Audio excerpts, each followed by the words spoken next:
Most people who feel behind aren't behind. They're just comparing their journey to someone else's highlight reel. You're not late.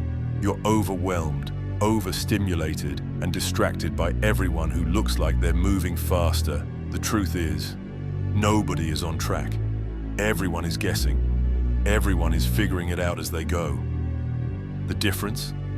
Some people stay focused long enough to see progress. Others quit right before things start to change.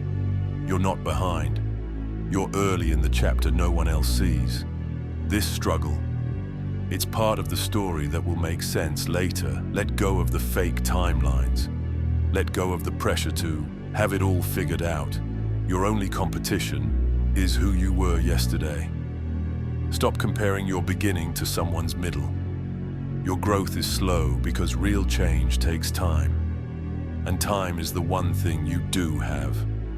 So breathe, refocus, move one step at a time. Your future self will look back and thank you for not giving up here, because the people who feel behind the most end up ahead if they keep going. You're not behind, you're becoming. Don't stop now.